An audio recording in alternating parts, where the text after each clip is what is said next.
श्री स्वामी समर्थ. नमस्कार मंडळी प्रत्येक ताई, प्रत्येक दादा स्वामींची सेवा करताय. स्वामींची सेवा करताना त्यांच्या मनामध्ये एक ही शंका येते की आपण मांसाहार केल्यावर स्वामी समर्थांची कृपा आपल्याला मिळते का? कारण की ही शंका प्रत्येक महिलेला, प्रत्येक पुरुषाला मनामध्ये कुठेतरी गोंधळ करत असते. प्रत्येकाच्या मनात ही एक शंका नेहमी येते ना, की मांसाहार करत असूनही स्वामींची कृपा आपल्याला मिळते का? आज तुमची ही शंका कायमची दूर होईल. सत्य काय आहे ते नीट ऐका आणि हा व्हिडिओ शेवटपर्यंत नक्की पहा. आजचा हा विषय थोडा नाजूक आहे, पण तितकाच महत्त्वाचा सुद्धा आहे मंडळी. हा व्हिडिओ शेवटपर्यंत नक्की ऐका, कारण कदाचित तुमच्या मनातही हा प्रश्न बऱ्याचदा आला असेल की आपण मांसाहार करतो, मग आपल्याला स्वामी समर्थांची कृपा मिळेल का नाही मिळणार? आज आपण अगदी श्रद्धेने आणि समजुताने याचं प्रश्नाचं उत्तर शोधणार आहोत. आणि हे उत्तर कुठल्याही वादातून नाही, तर शुद्ध भक्ताच्या नजरेतून समजून घेणार आहोत. तर बघा मंडळी, काही लोक अगदी ठामपणे सांगतात की मांसाहारी माणसाला स्वामींची कृपा कधीच मिळत नाही. तर काही जण म्हणतात की स्वामी फक्त आपला भाव पाहतात. मग नेमकं खरं काय आहे हे जाणून घेण्यासाठी आपल्याला स्वामींच्या शिकवणाकडे बघावं लागेल. अक्कलकोटचे स्वामी समर्थ महाराज नेहमी सांगायचे की मला तुमचा भाव हवाय, देखावा नाही. मला तुमची निष्ठा हवी आहे, तुमचा अहंकार नको. स्वामींनी कधीच कोणाच्या आहारावरून भक्ताला स्वतःपासून दूर केलं नाही, पण त्यांनी मन शुद्ध असणाऱ्यावर नेहमीच भर दिला. एक गोष्ट लक्षात ठेवा मंडळी, भक्ती ही मनाची असते, ताटाची नाही. जर मनात प्रामाणिकपणे असेल तर स्वामी नक्कीच त्या भावाकडे बघतात. पण शास्त्रज्ञाप्रमाणे मांसाहार तामसिक मानला जातो. तामसिक आहारामुळे काय होतं की मन थोडं जड होतं, चिडचिड वाढते मंडळी, आणि आपण जेव्हा जप ध्यान करतो तेव्हा एकत्रता कमी होते. म्हणूनच आपल्याला संतांनी नेहमी सात्विक आहाराचा सल्ला दिलेला आहे. इथे एक गोष्ट स्पष्टपणे समजून घ्या मंडळी, की शाकाहार करणं खूप चांगलं आहे, पण तो अनिवार्य नाही. तुमची श्रद्धा आणि निष्ठा पक्की असेल तर जपातून स्वामींची कृपा नक्कीच मिळते. पण जर कुणी मुद्दामून चुकीचं वागून म्हणत असेल की मला तरीही कृपा मिळेल, तर ते मात्र चुकीचं आहे. काही ठिकाणी असं सांगितलं जातं की मांसाहार पचायला साधारण 48 तास लागतात आणि त्या काळात शरीरात थोडी तामसिक स्पंदने जास्त असतात. म्हणून त्या दिवशी जप किंवा सेवा टाळावी असं काही गुरु सांगतात. कारण तुमचं लक्ष परिपूर्ण लागल्याशिवाय साधना पूर्ण होत नाही. पण हे लक्षात ठेवा की काही बंधन नाही, तर फक्त एक मार्गदर्शन आहे. स्वामी समर्थ तर करुणा सागर आहेत. ते आपल्या प्रत्येक भक्ताचा स्वभाव, त्यांची परिस्थिती आणि त्यांची मर्यादा नीट ओळखतात. तर बघा मंडळी, एक अनुभव आहे एका शेतकऱ्याचा, तो तुम्ही नीट ऐका. तुमच्यासोबतही असे अनुभव जर घडत असेल तर मला कमेंट सेक्शनमध्ये नक्की कळवा. बघा मंडळी, एका गावात ना एक साधा भोळा शेतकरी होता. तो मांसाहार देखील करायचा, पण त्याचं मन अगदी स्वच्छ आणि प्रामाणिक होतं. स्वामींवर त्याची अफाट श्रद्धा होती. तो रोज सकाळी उठून श्री स्वामी समर्थ किंवा ओम श्री स्वामी समर्थाय नमः हा जप 108 वेळा आवर्जून करायचा. एकदा त्याच्याही मनात ही शंका आली की मी मांसाहारी आहे, मग माझी सेवा स्वामींना मान्य आहे का? मी जी काही स्वामींची सेवा करतोय, स्वामी ती सेवा मान्य करतात का? त्या रात्री त्याला स्वप्नात स्वामींनी दर्शन दिलं आणि स्वामी काय म्हणाले माहिती आहे का मंडळी तुम्हाला? स्वामी म्हणले, अरे बाळा, मला तुझं ताट नकोय, मला तुझं मन हवंय. त्या दिवसापासून त्या भक्ताचा विश्वास अजूनच पक्का झाला.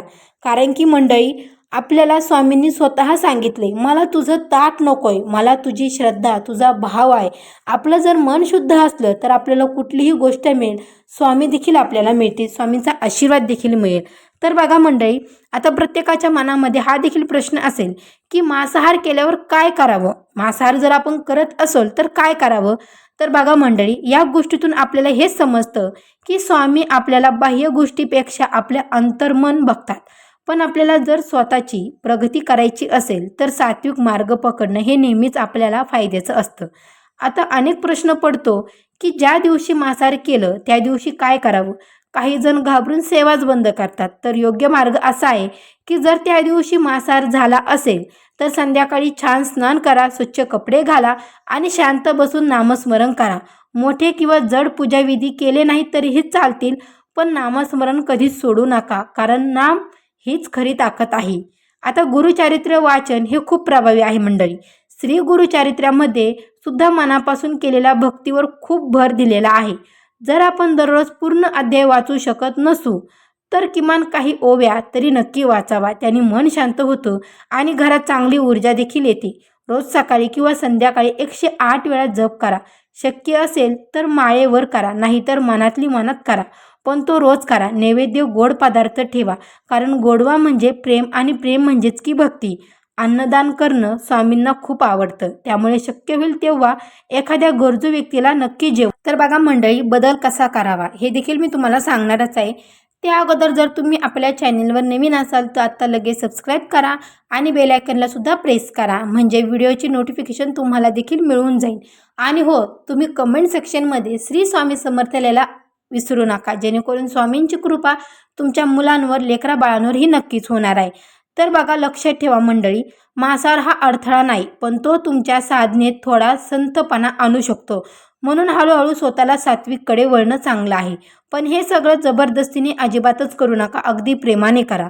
स्वामी तर मायेचा सागर आहे. आपण पडलो तर ते आपल्याला उचलतात, चुकलं तर समजवतात, पण कधीच हात सोडत नाही मंडळी.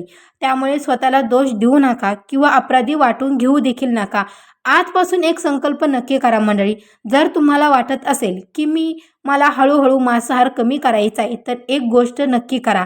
संकल्प करा मंडळी. पहिला 108 वेळा दिवसाचा एक पारायण संकल्प करा.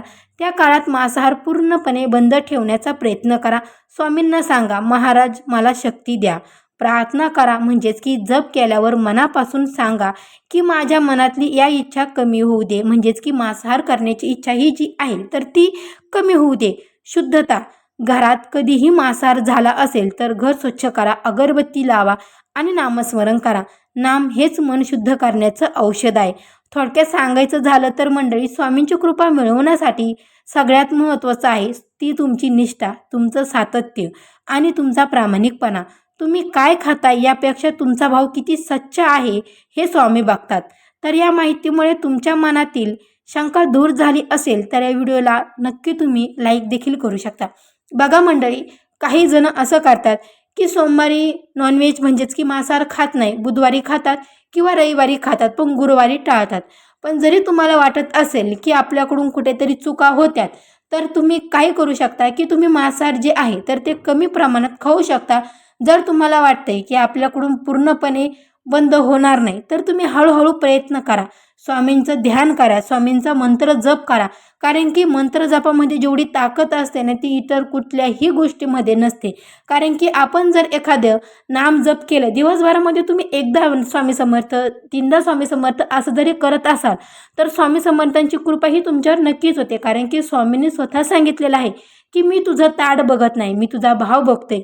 मला तुझी काय इच्छा आहे, तू काय खातो, मला त्याच्याशी तुझं काहीही मतलब नाही, पण तू जे काही करतोय तू ते व्यवस्थित कर. कारण की स्वामी हे स्वतः सांगतात, बाळा तू जिथे आहे तिथे मी तुझी साथ नक्की देणार. पण आपण स्वामींसाठी एवढंही करू शकत नाही का? कारण की आपल्या आयुष्यामध्ये जे काही अडीअडचणी येतात तर त्या अडचणी दूर करतात हे स्वामी करतात, कुणीही करत नाही. कारण की वाईट काळामध्ये आपले सगळे साथ सोडतात, पण स्वामी सोडत नाही. त्यामुळे माझं तर पूर्णपणे तुम्हाला सांगणं आहे की तुम्ही शक्य पूर्णपणे मांसाहार टाळा आणि सात्विक आहार हा नक्की घ्यावा मंडळी. कारण की सात्विक आहार हा आपल्या शरीरासाठी देखील चांगला आहे. जसं की मांसाहार हे पचायला देखील जड आहे, 48 तास लागतात मंडळी. त्यामुळे तुम्हाला शक्य होईल तेवढे संकल्प करा, मंत्र जप करा. श्री स्वामी समर्थ हा मंत्र जप तुम्ही दिवसभरामध्ये कधीही कुठेही करू शकता. ज्यांच्यावर स्वामींची कृपा असते त्यांना स्वामी कुठेही दर्शन देतात. जर तुम्हाला असं वाटत असेल की स्वामींची पण कृपा आपल्यावर व्हावा, आपल्यावर देखील स्वामींचे संकेत मिळावा, तर तुम्ही नक्की जे मी काही तुम्हाला नियम सांगितलेले आहेत, ज्या काही तुम्हाला मी गोष्टी सांगितलेल्या आहेत त्या तुम्ही आवर्जून पाळा. नक्की स्वामींची कृपा तुमच्यावर होणार आहे. जर तुम्हाला हा व्हिडिओ नक्की आवडला असेल मंडळी तर जास्तीत जास्त लोकांपर्यंत शेअर करा. कारण की एका शेअरने तुम्हाला देखील कृपा मिळणार आहे स्वामींची. आणि व्हिडिओमध्ये जे काही गोष्टी सांगितल्या आहेत त्या आवर्जून पाळा आणि कमेंटमध्ये श्री स्वामी समर्थ लिहायला विसरू नका. धन्यवाद मंडळी. श्री स्वामी